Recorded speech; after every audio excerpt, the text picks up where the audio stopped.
Video on tehty kaupallisessa yhteistyössä Jukka Lepikön kanssa.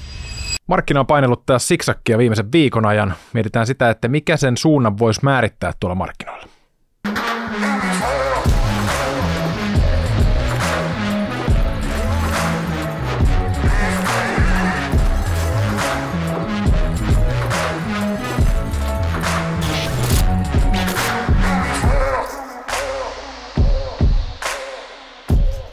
Tervetuloa taas Traders Clubin pariin. Täällä minä ja Jukka jälleen kerran keskustellaan markkinoista ja siitä, että miten me saadaan susta parempi treidaaja. Tässä on nyt oikeastaan viime viikko vedetty aika lailla samoissa pistelukemissa tuolla SP500 puolella, mikä meillä niin kuin yleensä on tämä niin kuin benchmark-indeksi täällä TC-puolella. Ja jos katsoo niin kuin pistelukua nimenomaan, niin sehän ei oikeastaan värähtänyt juuri mihinkään, jos mietitään sitä viikon takaista nauhoitushetkeä ja tätä nauhoitushetkeä. Mutta kyllä niin kuin päivätreidailla niin taas on ollut kaiken näköistä pelipaikkaa tarjolla.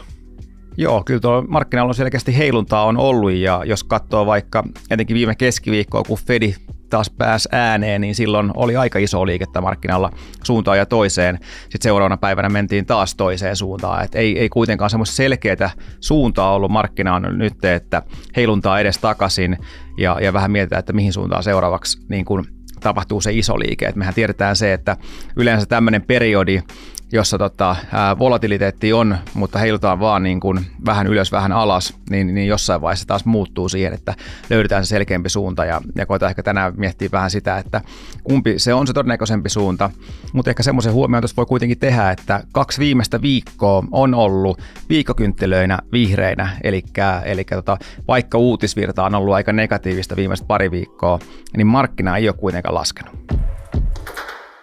Tällä kertaa aloitetaan täällä graafien puolella noilla viikkokynttilöillä, niin nyt ollaan vihdoin viimein saatu toi crossi, eli toi 20 liukuva. Se on puhkonut ton 50 ja alkaa nämä liukuvat keskiarvot olla niin kuin siinä oikeassa asennossa, jotta oltaisiin nousutrendissä. Joo, tosiaankin viikkograafeilta ei näytä ollenkaan pahalta ja SP500 ja kuten sanoit, niin liukuvien keskiarvojen perusteella voidaan tulkita, että tämä on ihan nätissä nousutrendissä tämä markkina. Ja tässä oikeastaan niin kuin näkyy hyvin nämä linjat, mistä me ollaan puhuttu, eli tämä vihreä 3900 kohdalla, minkä päällä kannattaa aina meillä on longina, ja sitten taas tämä missä näkemys kääntyisi sille shortin puolelle. Tämä 3900 edelleenkin jatkaa olevan erittäin tärkeä taso, sitä käytiin viime viikolla taas kokeilemassa jälleen useampaankin kertaa itse asiassa. Että jos hypätään tänne päivägraafin puolelle, niin nähdään, että sinne saatiin taas kosketuksia, mutta selkeästi löytyy ostajia täältä 2 liukuvan keskiarvon alapuolelta, eli sinne tuppaa jäämään näitä pidempiä häntiä, ja sitten viime viikon perjantaina käytiin taas jälleen koittamassa 2 liukuvaa keskiarvoa, ja jälleen muodostetaan tämmöinen ostopaineesta kertova kynttilä. Eli aina kun käydään dippaamassa täällä vähän alempana, niin tuntuu siltä, että ostajia kuitenkin löytyy, ja markkina ei ole valmis niin kuin ainakaan vielä lähtemään selkeämpään laskutrendiin, että meillä on hyvin selkeät tasot tässä, että mitä kannattaa seurata ja miten positioituu tuohon markkinaan, että niin kauan kun pysytään etenkin tämän vihreän yläpuolella, niin ei mitään syytä olla shorttina, ja se varsinainen näkemys mulla vaihtuu vasta sitten, kun tiputaan tämän 3800 alapuolelle sen markkinan niin kuin pidemmän aikavälin suunnan suhteen, ja silloin ne niin kuin riskikellot alkaa soimaan siitä, että jotain pahaa voi oikeasti siellä taloudessakin tapahtua. Että niin kauan kun pysytään näiden tasojen yläpuolella, niin se on epätodennäköisempää ainakin, ja aina niin kuin paljon suuremmat todennäköisyydet noin prosentteina sille, että markkina jatkaa ylöspäin, ja oikeastaan sitä tukee tämä viimeisten viikkojen niin kuin hintaliike kanssa.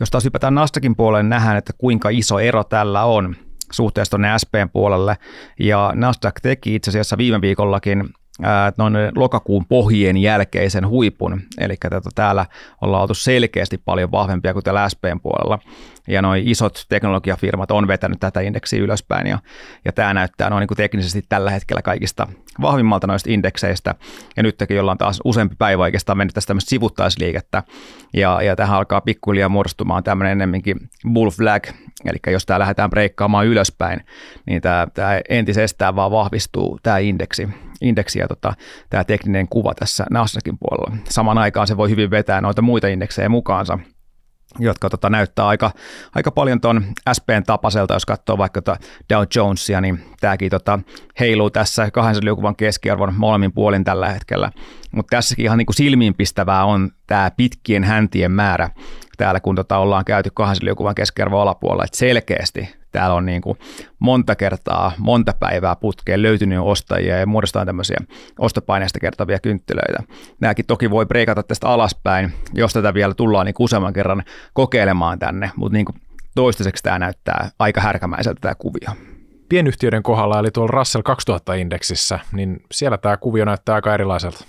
Joo, tosiaankin indeksistä kaikista heikoin on tällä hetkellä tämä pienyhtiöindeksi ja loppupeleissä tämä ei ole ihan hirveän kaukana näistä viime vuoden pohjistakaan. Toisaalta ei tämä hirveän kaukana tuosta 200 liukuvasta keskiarvostakaan. Täälläkin samaan tyyliin on tullut näitä ostopaineista kertovia kynttilöitä, mutta tässä nähtiin ton pankkikriisin alkaessa paljon selkeämpää ja vahvempaa myyntipainetta useamman päivän verran, ja tämä painui tänne selkeästi alemmas. Eli jälleen ollaan samassa tilanteessa, että jännästi niin kun eroavaisuuksia näissä indekseissä, jotka yleensä kulkee paljon lähempänä toisiaan, ja se korrelaatio on paljon vahvempi. Mutta poikkeuksellista, että näissä on jälleen näin suuria eroavaisuuksia. Pitää katsoa, että niin kuin mikä näistä indekseistä lähtee vetämään niin kuin koko markkinaa mukana. Että onko se Nasdaq, jossa on ne kaikista isoimmat yhtiöt isoimmalla painoilla, vai onko se niin kuin täällä pienyhtiöiden puolella, missä nähdään ekasta heikkoutta, ja se heikkous leviääkin sitten tuonne niin kuin isompien yhtiöiden joukkoon kanssa. Tänä vuonna eurooppalaiset indeksit on performannut aika hyvin. Niin tässä on nyt DAXin päivägraafit, ja niin kuin kuvasta näkyy, niin vaikka on ollut pankkihässäkkää ja ollut kaiken näköisiä mörköjä markkinoilla, niin edelleen tämä näyttää suhteellisen vahvalta, että ollaan tämän vuoden huippujen lähellä ainakin tällä hetkellä.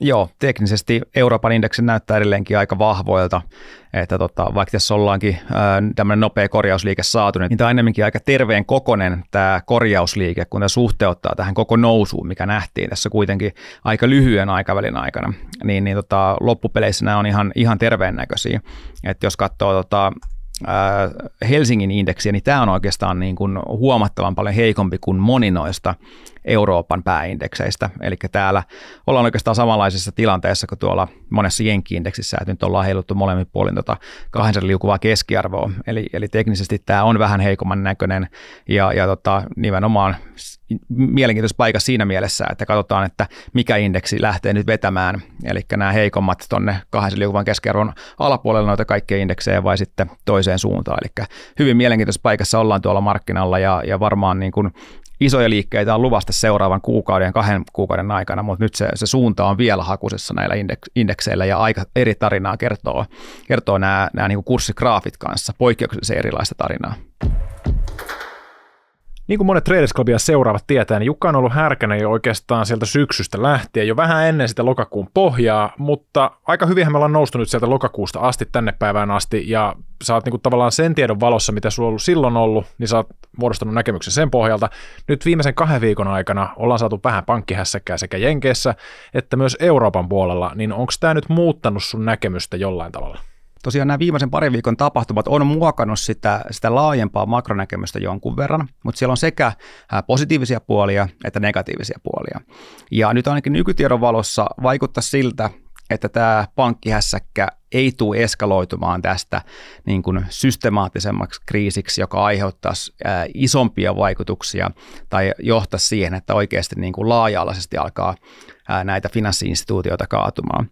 Tässä oikeastaan tuolta Wernerin vartista yksi hauska kuva ja siitä, että miten tuolla historiassa on pankkeja kaatunut, ja erityishuomio ehkä tässä niin kuin kiinnittyy tuonne vuosiin 84-90, eli tuommoiseen pitkään 6 vuoden ajanjaksoon, jossa itse asiassa niin kuin kaatui vuosittain satoja pankkeja, ja jos menee vaikka tuonne osakemarkkinan puolelle katsomaan, mitä silloin tapahtuu osakeindekseissä, niin lukuun ottamatta vuoden 1987 mustaa maanantaita ja romahdusta, niin tuolla mentiin indeksissä ylöspäin. Eli kun tästäkin nähdään, niin ei välttämättä korreloi täysin suoraan, että jos pankkijärjestelmässä on jotain ongelmia, niin koko osakemarkkina romahtaa silloin. Että ajattelin vaan niin kuin tämmöisenä hauskana huomiona tuolta historiasta tuoda tämän graafin tuohon niin kuin muistuttamaan mieliin sitä, että niin kuin aina ei tarvitse olla semmoinen pankkikriisi, finanssikriisi, mikä me nähtiin viimeksi, kun meillä oli niin kuin isompaa pankkihässäkkää silloin sen.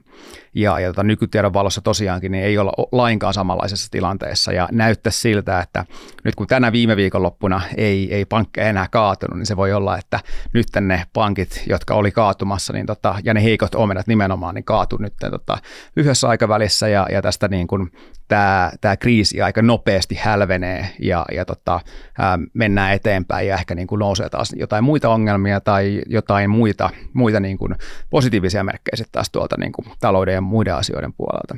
Mutta jos niin kuin listataan vielä se, että mitä tässä oikeastaan viimeisen parin viikon aikana tapahtui ja mikä muuttui tuossa isommassa makrokuvassa, niin tässä tapahtuu aika iso muutos siinä, että mitä markkinat odottaa niin keskuspankkien tekevän kuin myös mitä tuolla niin kuin koroissa tapahtuu. Eli kun odotettiin vielä muutama viikko sitten, että keskuspankit jatkaa sitä hyvinkin kiristävää rahapolitiikkaa, niin nyt se on kääntynyt käytännössä täysin päälaelleen ja markkina ei oikeastaan odota, että keskuspankit enää jatkaa korkojen nostoa ja muutenkin niin kuin ne odotukset on kääntymässä sinne niin kuin enemmänkin elvyttävälle puolelle pikkuhiljaa kuin sinne enemmän kiristävälle puolelle. Ja samaan aikaan tämä on vaikuttanut jo tuonne lyhyisiin korkoihin, jotka vaikuttaa sitten taas suoraan niin kuin yrityksiin ja kotitalouksiin.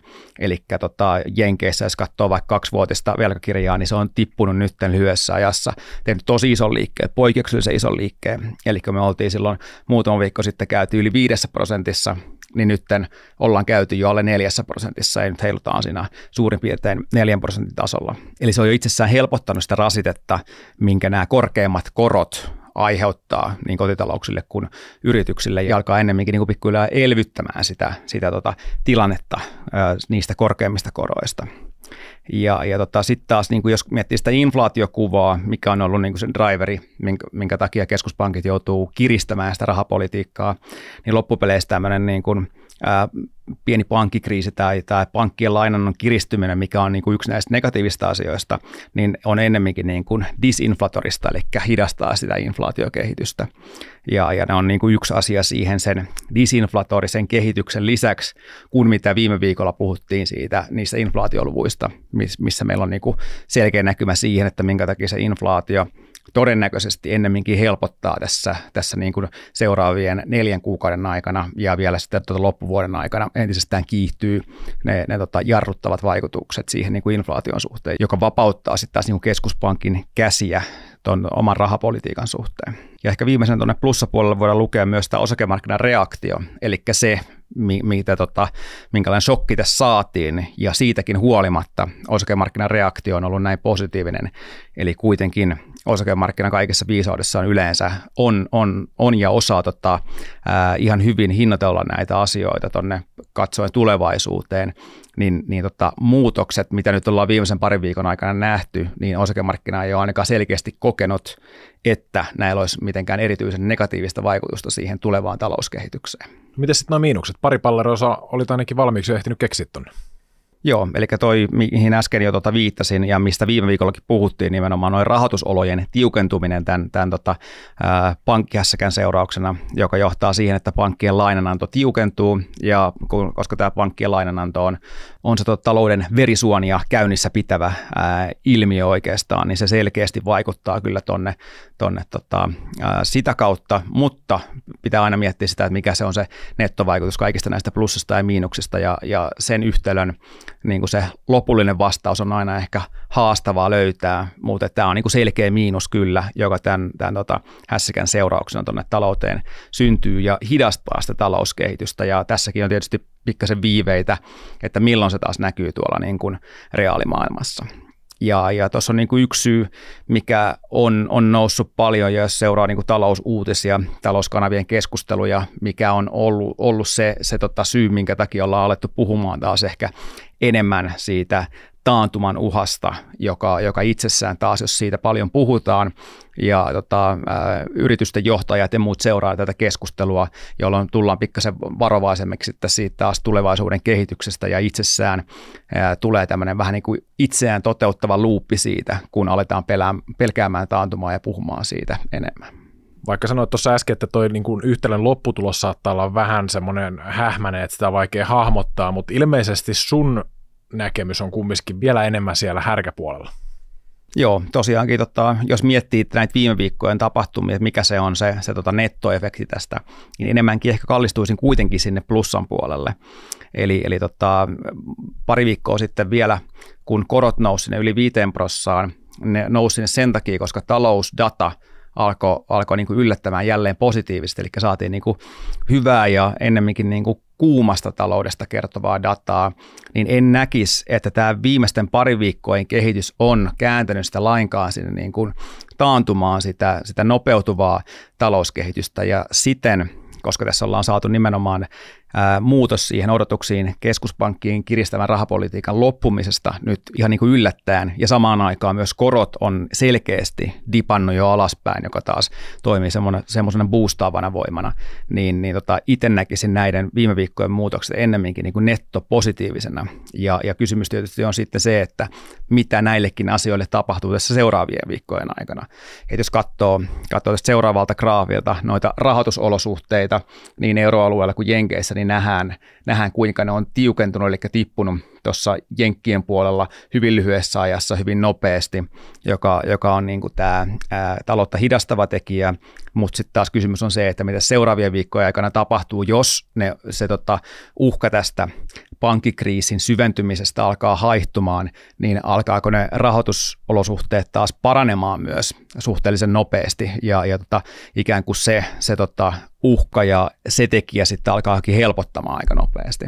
Tämä on niin kuin hyvä kysymys, ja tätä Fedikin tuolla pohtii omassa viestinnässään, eli sielläkin mainittiin tuossa viime viikon keskiviikon kokouksissa, että se on yksi tekijä, jonka takia ehkä korkoja ei tarvitse nostaakaan, koska se itsessään vastaa vähän niin kuin korkojen nostoa se rahoitusolojen kiristyminen. Mutta jos miettii sitä, että mitä Fedi tällä hetkellä puhuu ja mitä markkinat odottaa, niin siinä on vieläkin aika iso ero. Eli Fedi edelleenkin puhuu siitä, että tuolla voisi olla yksi koronnosto jäljellä tänä vuonna ja niitä korkoja ei laskettaisi, mutta jos markkinat odottaa sitä, että korkoja lasketaan useamman kerran vielä tämän vuoden aikana. Eli tässä grafiikassa tosiaankin näkyy se, mitä noi Fedin avomarkkinakomitean jäsenet odottaa ohjauskoron tasoksi tämän vuoden lopulla näinä ympyröinä, ja sitten markkinaodotus näkyy tässä keltaisella graafilla, eli niin kuin näkyy, niin tuo punainen, eli toteutunut ohjauskorko, niin kääntyy tässä kesällä laskuun, ja oltaisiin saatu jo useampia koronlaskuja sitten ennen kuin siirrytään vuoteen 2024. Ja tuo vihreä viiva tuossa graafilla kuvaa taas sitä, että mikä on näiden Fedin keskuspankkirien näkemys siitä ohjauskoron tasosta aina jokaisen vuoden lopussa, ja kuten tiedetään, niin nämä on tämmöisiä, jotka usein näillä menee vikaan, ja nämä ennustukset ei toteudu, mutta mielenkiintoista silti verrata tällä hetkellä, että mikä se on se markkinan odotus ja mikä se on se keskuspankkien oma itse asettama linja, ja kuten huomataan, niissä on aika iso ero tällä hetkellä. Viime keskiviikkonahan Fedi piti puheen, ja ainakin uutisotsikoiden perusteella kuulosta siltä, että nämä Fedin puheet on ollut sen verran ikäviä, että markkina on sitten kumminkin ollut pettyneitä niihin. Joo, tosiaankin mun mielestä se uutisointi ei osunut ihan lankulle, koska siinä oli muitakin tapahtumia samaan aikaan.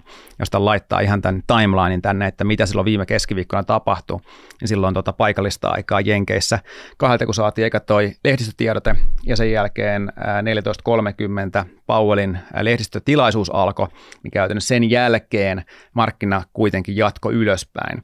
Eli käytännössä sen jälkeen, kun tiedettiin täysin se, mitä Powell oli sanomassa, niin markkinan reaktio oli ylöspäin. Ja sitten ennemminkin se, mitä markkina pelästyi, oli se, kun valtiovarainministeri Janet Yellen puhui samaan aikaan hieman myöhemmin sitten tuolla kongressin puolella. Ja siitä hänen puheistaan alkoi oikeastaan vasta tuo lasku tuolla markkinan puolella, joka syveni sitten kohti markkinan sulkeutumista, ja se iso lasku, mikä nähtiin, niin ei mun nähdäkseni johtunut lainkaan siitä, että mitä kuultiin keskuspankilta ja Jerome Powellilta, vaan se, mitä kuultiin sitten taas tuolta valtiovarainministerin suusta, ja jonka lausunnot viime viikolla ailahteli päivästä riippuen hieman siitä, että Ilmeisesti niistä oli tullut vähän palautetta, että mitä silloin keskiviikkona tuli päästettyä suusta, ja torstaina niitä pyörittikin jo toiseen suuntaan, ja nähtiin, että taas niin kuin silloin torstaina markkina jatkoi ylöspäin, eli kovin tarkalla korvalla markkina näitä puheita seuraa, mutta ainakaan niin kuin se, mitä keskuspankki puhuu, niin ei mun mielestä näyttänyt siltä, että markkina olisi reagoinut siihen mitenkään supernegatiivisesti, vaan se johtuu ihan muista seikoista ja siitä, mitä Jellen puhui noista pankeista ja niiden talletustakuusta ja muista asioista.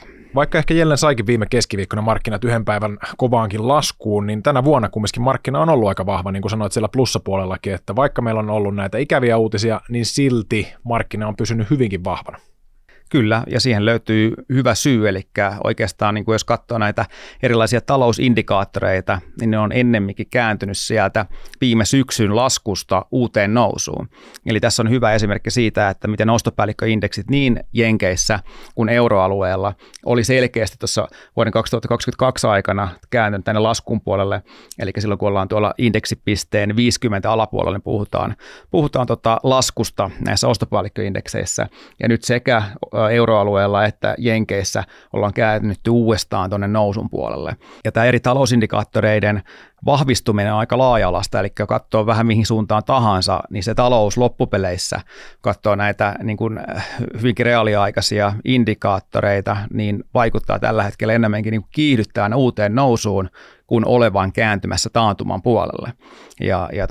Jos katsoo tämän lisäksi vaikka Jenkkien ensimmäisen kvartaalin bruttokansantuotteen ennustetta, niin tämä Atlanta Fedin GDP Now ennustaa, että tuo reaalinen bruttokansantuote kasvasi annualisoituna tuon päälle 3% tässä ensimmäisen kvartaalin aikana. Eli ollaan siellä niin kuin trendiä vahvemmassa bruttokansantuotteen, eli talouden kasvun puolella kuitenkin. Selkeästi suurin osa näistä indikaattoreista, mitä itse seuraan, niin ennemminkin kertoo siitä talouden vahvuudesta, ei siitä heikkoudesta. Sitten taas kysymyksiä ja vastauksia. Ja nyt ihan ensimmäisenä tässä ihmetellään, että mistä noita Nordnet-lippiksiä oikein saadaan. Ja mehän ollaan täällä TC-puolella niitä arvottuna välillä. Ja kannattaa pistää Nordnetin kaikki somekanavat seurantaan, koska siellä on aika ajoin aina lippis ja kaikkea muuta tavaraa ja härveliarvontaa, niin kannattaa pistää ne seurantaan, niin tietää sitten, että jos jostain voi voittaa jotain. Mutta tällä kertaa, niin jos kommentoit siihen videon alle, nimenomaan tuben puolella, mä seuraan vaan sitä kanavaa, niin sulla on mahdollisuus voittaa 1 lätsä. Mulla on tässä 1, 2 ja 3 lätsää. Lähetetään ihan pränärit hatut, että ei tule tästä mun hikipäästä tätä suoraan, vaan otetaan tuolta varaston puolelta, ja jos kommentoit, sulla on mahdollisuus voittaa 1 hattu itsellesi. Mutta sitten itse asiaan. Eli kiitos jaksosta, no kiitoksia myös ensinnäkin sinne. Mitä ajatuksia sijoitusasuntojen eli PK-seudun kaksioiden tilanteesta? Hinnat vaikuttaa olevan aika pohjissa nyt. Mehän ei täällä TC:n puolella ehkä varsinaisesti mitään niin kuin asuntotreidaajia olla tai asuntoflippaajia olla, että siihen varmaan niin kuin parempiakin kanavia, mutta sulla on varmaan joku vastaus tähän kumminkin, kun sä oot tähän nostanut. No asuntojen treidaaminen on ehkä vähän hidas temposta puuhaa, mutta annetaan nyt näkemys kuitenkin siihen. Ja kuitenkin se liittyy aika paljon tuohon korkotasoon, mistä mekin ollaan puhuttu paljon, ja samoihin tekijöihin, jotka tuolla osakemarkkinoiden puolella vaikuttaa. Jos katsoo osakeasuntojen hintojen kehitystä tuosta useamman vuoden ajalta, nyt itse asiassa tämä viimeinen dippi, mikä tässä nyt asuntojen hinnassa ollaan nähty, niin on oikeastaan syönyt vaan niin kuin parin vuoden arvon nousun poistosta. Ja niin kuin Suomessahan asuntojen hinnat ei ole ihan samassa kulmassa noussut, kuin jos vaikka katsoo tuonne länsinaapuriin tai vielä tuonne pidemmälle länsinaapuriin, eli Jenkkeihin, ja siellä se on ollut aika kestämättömällä käyrällä ehkä se asuntojen hintojen nousu, ja siten ne prosentit ja pudotusprosentit ovat ehkä niin kuin suurempia potentiaalisesti kuin taas täällä Suomessa.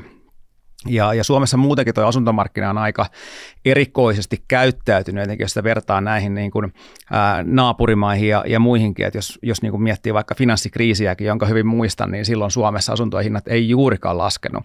Eli se oli aika pieni se dippi verrattuna moneen maahan, missä ne laski 30, 40, jopa yli 50% asuntojen hinnat silloin finanssikriisissä. Niin Suomessa jostain syystä asuntomarkkinat oli paljon resilientimmät ja asuntojen hinnat ei juurikaan dipannut silloin.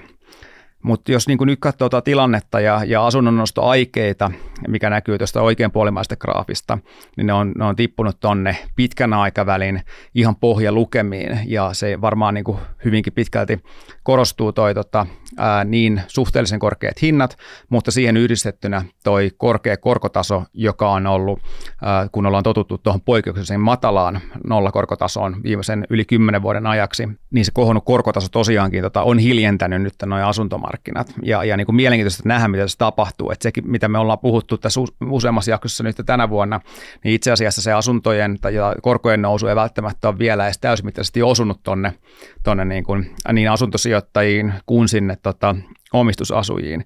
Eli luultavasti se vaikutus ei ainakaan täysmääräisesti ole vielä tullut läpi sieltä, koska ne korkeammat korot ei ole ollut vielä korkeita niin pitkään, että monella se tarkastuspäivä, ensimmäinenkään tarkastuspäivä, jossa ne korot oikeasti pompsahtaa korkealle ja ne maksut pompsahtaa samalla korkealle, niin ei tullut vielä vastaan. Et siinä mielessä toi Nordean näkemys siitä, että asuntohinnat olisi jo nytten pikkuhiljaa siellä pohjalla, niin kuulostaa aika mielenkiintoiselta, että itse uskoisin, että se on ainakin potentiaali siihen, että ne asuntojen hinnat pidempäänkin laskisi ja vasta sitten, kun se korkovaikutus niin kuin täysmääräisesti alkaa tuntumaan kaikilla ja on tuntunut jonkun aikaa, niin se aiheuttaa ehkä myyntipainetta. Etenkin siellä kysyjän kysymissä PK-seudun pienemmissä asunnoissa, joissa on paljon niitä asuntosijoittajia, niin se paine voi tuntua vielä jonkun aikaa siellä ja laskee niitä, painaa hintoja alaspäin.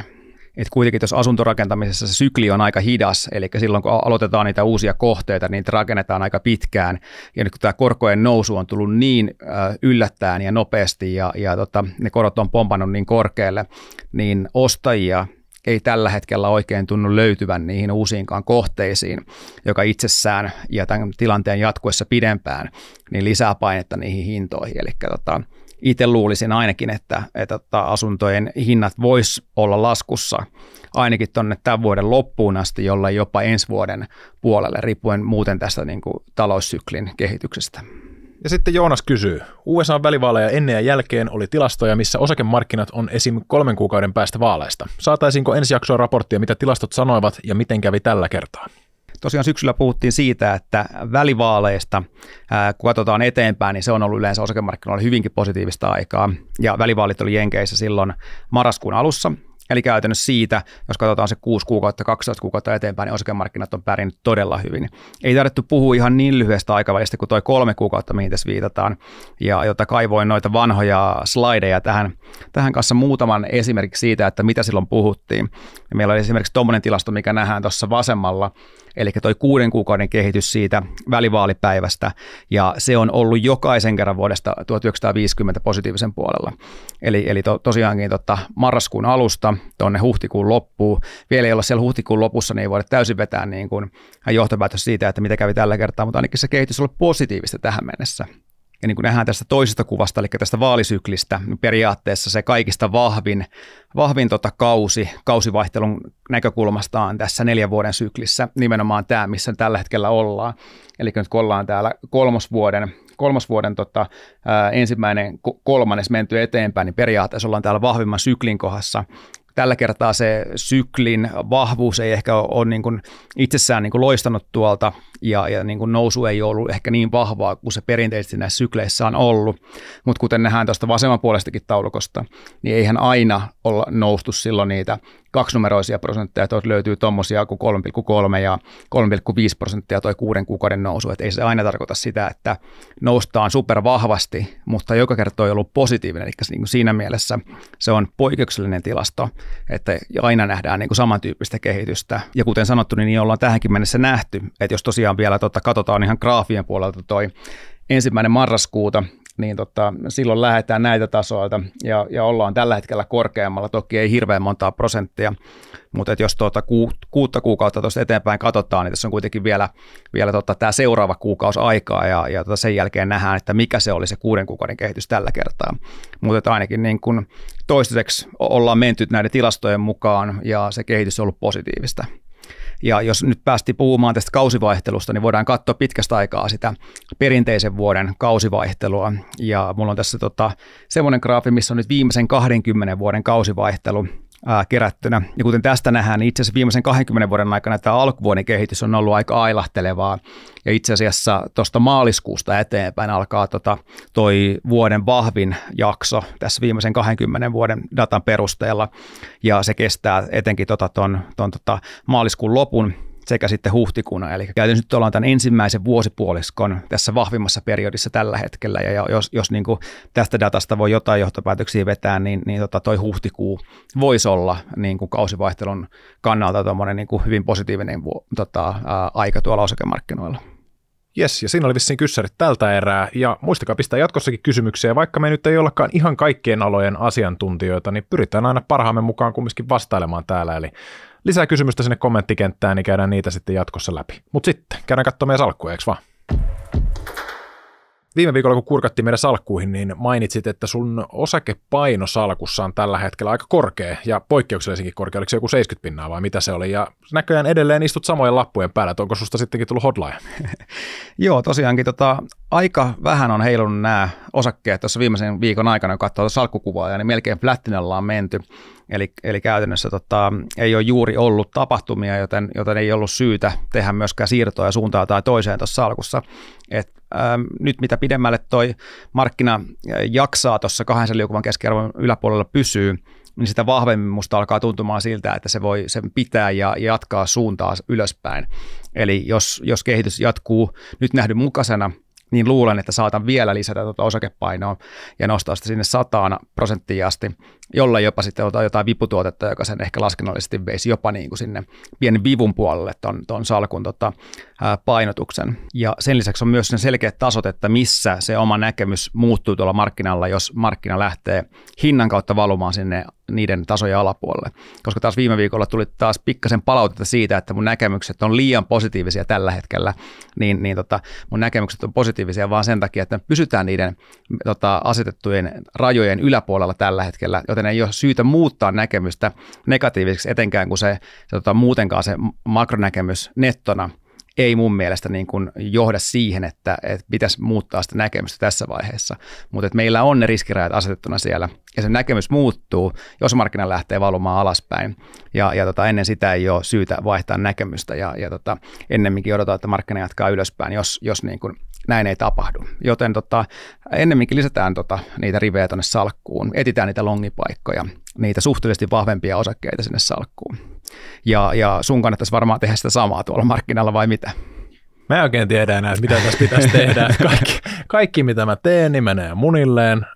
Uraanilaput jatkaa laskemista. Ja tuossa tuli semmoista pikku longituotettakin otettua salkku. Voitaisiin oikeastaan katsoa graafien puolella, että miten se meni. Eli keskiviikkona, mistä löytyy tämä iso punainen kynttilä, se oli vähän erinäköinen silloin, kun tuli otettua se longi. Eli siinä vaiheessa oltiin just lähdetty puhkomaan sinistä liukuvaa keskiarvoa. Ja teknisen analyysin mukaan aina kun tämmöisiä tuki- tai vastustasoja rikotaan, niin se on yleensä aika väkivaltainen se liike ja saattaa olla hyvinkin kova ja todennäköisesti myös jatkuu seuraavina päivinä. Mutta hölmöläinen kuin olen, niin tulin taas ottaneeksi longia vähän liian aikaisin, eli en antanut sen päiväkynttilän piirtyä loppuun asti, vaan tuli katsottua, että okei, tässä on nyt hinta lähdössä kovaa vauhtia tuosta liukuvasta keskiarvosta ja vastuksesta läpi, otetaan longi sisään, mutta sitten siinä päivän aikana kääntyikin sitten kovaa laskuun vielä, ja sitten oliko se nyt seuraavana vai sitä seuraavana päivänä, kun meni jo tuote knokkiin, eli otin siinä tämän tuotteen stop-loss-tason tuolta 200 liukuvan alapuolelta, en ihan siitä 200 liukuvan kohdalta siitä syystä, että koska se saattaa se hinta valahtaa, ne eksakteja tasoja ikinä, että saattaa valahtaa alapuolellekin, niin otetaan vähän alempaa, mutta selkeästi sekin stoppi oli liian tiukka.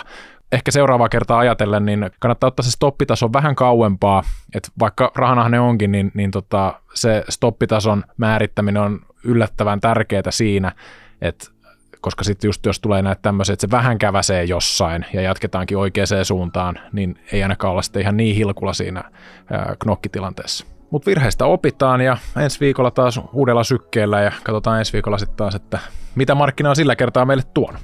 Mutta muistakaa te pistää taas peukkua, muistakaa pistää kanavaa tilaukseen, muistakaa pistää kommenttia tähän videon alle, Tuber puolella nimenomaan, niin on mahis voittaa toi Nordnet-lätsä.